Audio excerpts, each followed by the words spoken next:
Hello, welcome to Retro Core, and today we're going to be taking a look at the Anbernic RG35XXSP. The hint is in the name, well, and the picture as well. This is a Game Boy SP looking emulation device from the masters Anbernic. Or are they still the masters? Some tough competition out there these days. Anyway, let's take a look at this recent offering from Anbernic and see what we get in the box. So of course we get the console, which has been taken out. And underneath the little tray, we have the usual selection of a glass screen protector, the instruction manual, which is Chinese and English, and some screen wipes, as well as the USB to USB-C cable, which can be used for charging the device. But you're interested in seeing the actual device, not the box. So let's take a look, and here it is. Now, first impressions of this device were not the best, I'm going to be honest. Anbernic are known for making some pretty solid consoles, but this one, I don't know if you can hear that, is a little bit rattly. So let's see, on the side here we have the volume rocker. On the back we've got our L&R triggers, we've got an HDMI out and our USB-C input there. On this side we've got a reset switch and the power switch. And at the bottom we have two micro SD card slots, which you can load up with games and ROMs, of course. And we have our headphone out. On the back of the device we have our battery compartment there. Put the specs up there in case you're interested. Upon opening the device, we are presented with a very familiar Game Boy SP style interface. So we've got our D-pad, which doesn't really have a pivot point, so it's a little bit mushy. And we've got our face buttons there, which are nice and clicky. Select and start. We've got a menu button there and the speaker in the center. So let's boot this up, and we're running this with stock firmware. I think it's, there we go, we're booting up. Now, one thing that must be said about this device is the screen itself is really good. It's got an excellent screen on it. Just look at how black that is. I mean, the contrast on this screen is fantastic. Plus, it's got amazing viewing angles as well. Now, unfortunately, Anbernic have gone and put in emulators on this device which don't run perfectly fine. Which, you know, I think is a bad move. If you're going to make a device like this, don't fill it with emulators that it can't handle. However, saying that, you can upgrade it, and this machine does connect to Wi-Fi, as you can see up there, maybe. There we go, it's just connected to the Wi-Fi, so you can download stuff with this machine. But I don't think it's going to be very good at playing Dreamcast and PSP. Now the funny thing is, if you go into the standard setup, we do have our PSP emulator up here. However, this PSP emulator and the PSP emulator under the Retro Arch section are different versions, and the one on the Retro Arch does run a little bit better. Not perfect, mind you, but a little bit better. So that is interesting. So we're going to take a look at the games a little bit later on, but before we do, let's just take a quick look at some of the other features in here. So we've got our usual selection of options, our favorites, our history files, so you can see all the things I've been testing out on it. We can do a search for the game, always very useful. We've got our media player, such as music, videos, ebook, and so on. In the apps section, we've got various different tools which can benefit us, such as backing up SD cards or transferring data from one to the other. We can also change our bezels to be auto on or off, night mode, which I believe doesn't really do anything. So it's loading in night mode now. Let's just see what happens.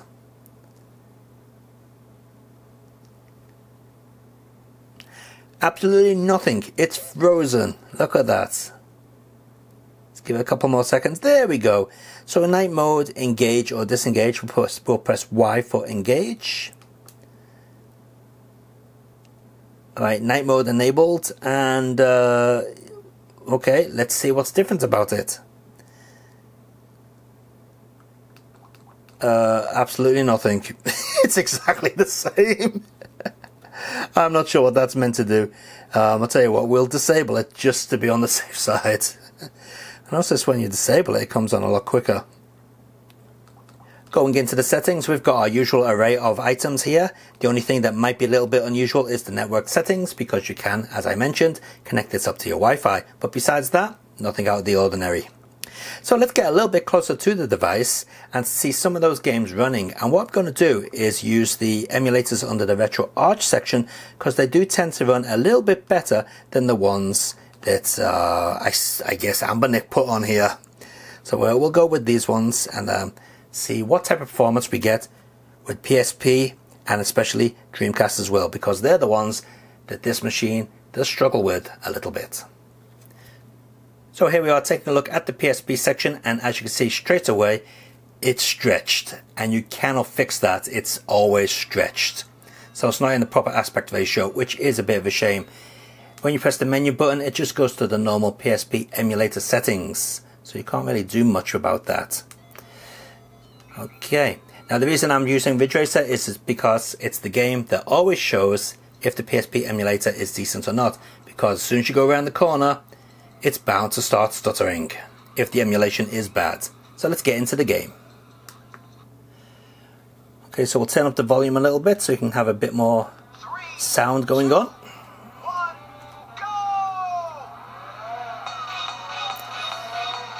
And we've got the usual track that always plays on this course. Let's see how it handles when we go around the main corner. Alright, here we go. Here's stutter corner number 1. There we go, we got a bit of a stutter there. Alright, stutter corner number 2 coming up.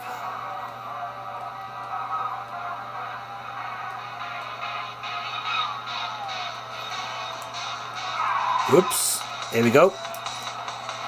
Oh, I screwed that up big time. But as you can hear, it is stuttering the audio. Okay, here's stutter corner number 3.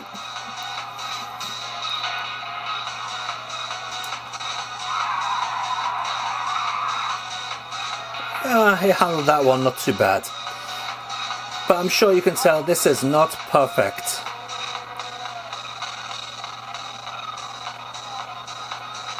There you go, slowing down even more right there. So yeah, as far as PSP emulation goes, it is not the best.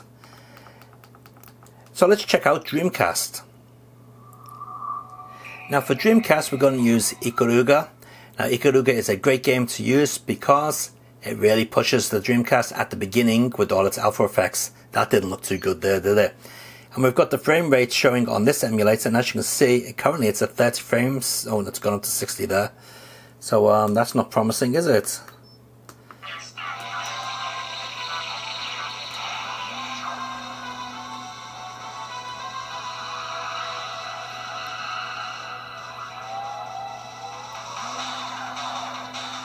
Okay, it handled that bit better than most emulators on weaker devices.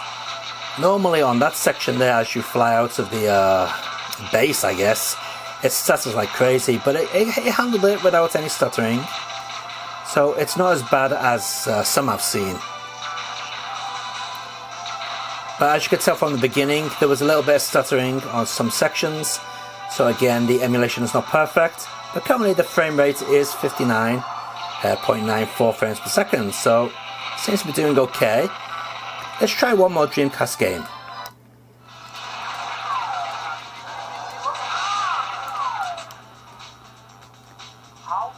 Yeah, some graphical errors there, or graphical glitches I should say.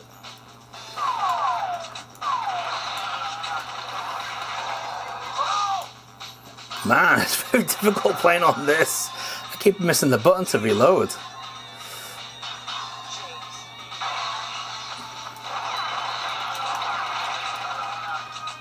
Okay, seems to be handling this not too badly.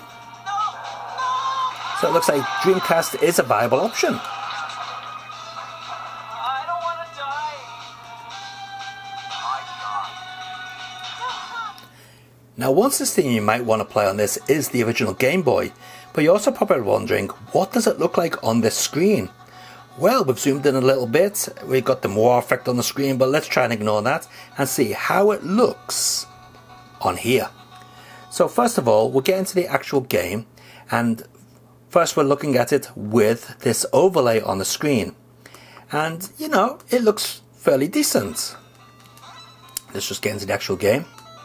Okay, we'll pause it. So yeah, that looks okay, but it is a little bit small. So pressing the menu button will take us into this menu here, and we can change the different screen types. So let's put it onto dot matrix and see what that looks like. Okay, let's go back to exit. No, we don't want exit game. Okay, there we go, we're back there. And this is the dot matrix mode, and as you can see, we have some vertical lines on the screen. In fact, it looks more like scanline mode to me than dot matrix mode. And we still have the border on the outside as well. So let's go into the menu again. Let's take away the overlay and we'll put it into aspect ratio. And let's go back. And there you go, dot matrix mode basically makes everything look super bright, but we do have a dot matrix on the screen. Actually, it looks quite funky on this camera's viewfinder. If we do that in 1:1 mode, that looks a lot better. Also, we can put in HD, which basically just smooths everything out. I don't know if you like the look of that. Doesn't really make much difference, really, to be honest. We've got scanline options. There you go, scanline 1 and scanline 2, which I don't think makes a difference. It's vertical scanlines. So scanline 2 is vertical, scanline 1 is horizontal. And then going back to fast, just turns off all the effects. So not too bad at all. As for screen sizes, we've got the overlay version full screen, which is stretched, and aspect, which is basically the correct aspect ratio but zoomed up, and 1:1, which I think is the most pleasing to look at, especially when you put that dot matrix overlay on. Alright. As for how it plays, well, it plays just like you'd expect. Very well indeed. Oh yeah, Contra 3 on the Game Boy. What an excellent conversion this is. Oops, and there's me dead. Wow, that was quick. How do we use the bomb? I can't remember. There we go. Oh, it's the select button. But yeah, I'm sure you'll agree that Game Boy games on here do look quite nice.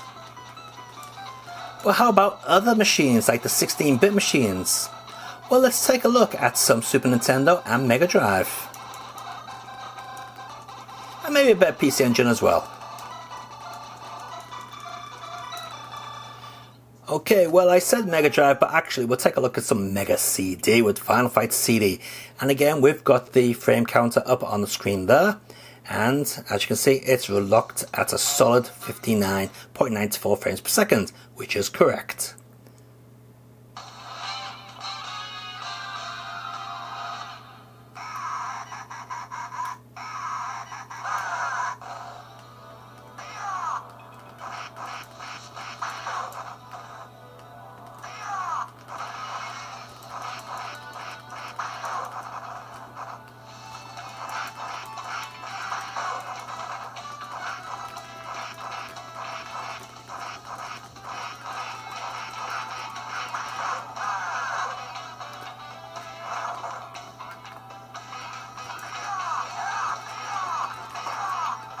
So as you can see, Mega Drive, or Mega CD in this case, is working really well. Absolutely solid frame rate there. Well, since we're with Sega, let's check out some 32X to see how that handles. And for the 32X, we're going to take a look at Virtual Racing. And again, we've got the frame counter on in the corner. And as you can see, it's looking pretty solid there. Let's get... Oh, thank you. Let's get into the actual game.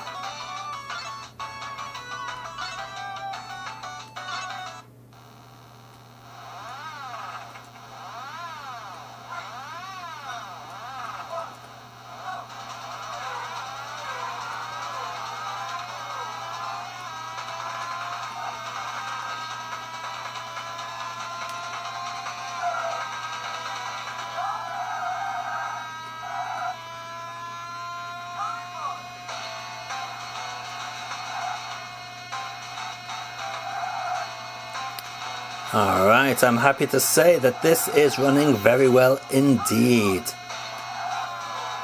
Frame rate is solid. Okay, let's check out some Super Nintendo, or Super Famicom as I call it.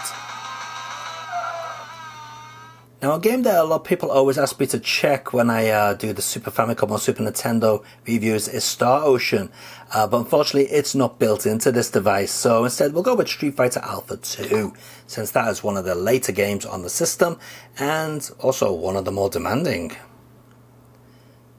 Keep an eye on that frame counter.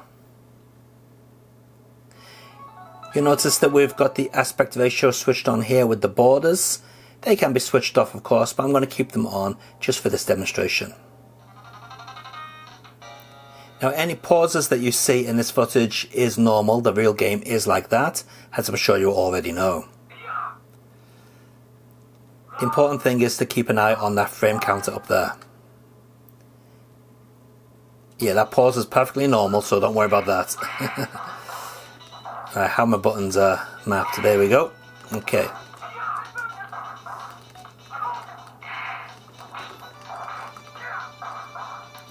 And I think, yeah, this is running really well without any issues, so nothing to worry about.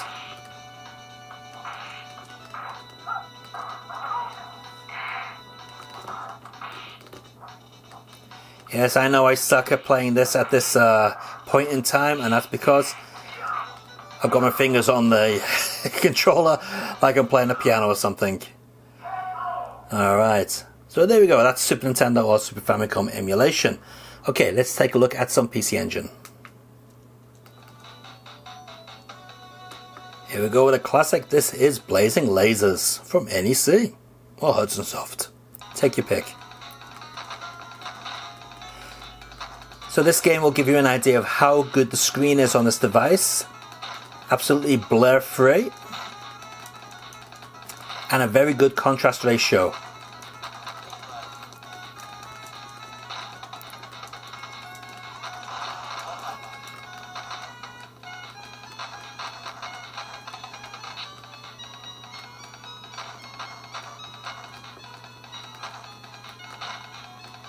Nintendo DS as well, is that going to run? In fact, do you want to play a Nintendo DS game on a tiny little screen like that?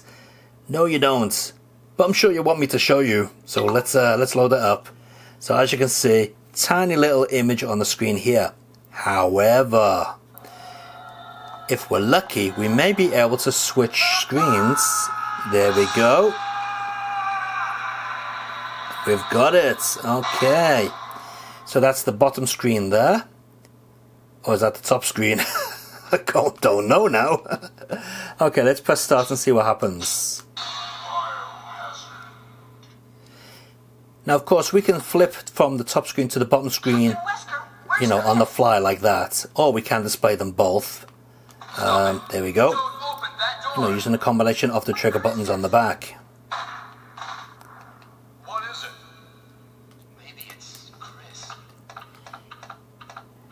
Now, of course, playing in this dual screen mode is kind of weird, and honestly, it's not very comfortable, especially on a small screen like this. Let's try it in its vertical orientation. Let's get the right way around. Oops. Oh, I've messed it up now. Anyway, never mind. But yeah, it's much better playing it in this one screen at a time orientation. Much more usable. What? What is this?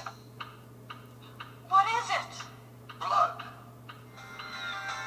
So what do you think of this Anbernic device? Is it worth your hard-earned cash? Well, that all depends upon what you want to play on it. I mean, if you're looking to play Nintendo 64 games, as you can see here, 50 frames per second, wave race, yeah, not the best, but it's playable, I guess. But then again, where's the analog stick? We don't have one, right? So putting Nintendo 64 on here is kind of pointless. Just turn that down a little bit. But if you're looking to play some classic 16-bit games, 8-bit games, handhelds, yeah, this is a pretty decent device. Now, you do have to turn down your expectations a little bit in regards to build quality. It's not up to the standard that I would expect from Anbernic. It is a little bit on the cheap side, But then again, it doesn't really feel that much different from a real Nintendo Game Boy SP. I mean, the clamshell, it's smooth. I mean, it's nice, and you know, it stays at angles that you put it at. I mean, you can put it at extreme angles like that. It's going to stay like that. I mean, you can have it slightly tilted up. It's going to stay like that. You can put it like that. It's going to stay like that. Or you have it all the way. It's got a nice little solid click as well when you actually put it up there. So it's not a bad little device, to be honest. But do keep your expectations grounded. And you will not be disappointed with this little device. So I'm going to put a link in the video description down below if you're interested in this. And until next time, guys, keep on gaming and enjoy your games. See ya.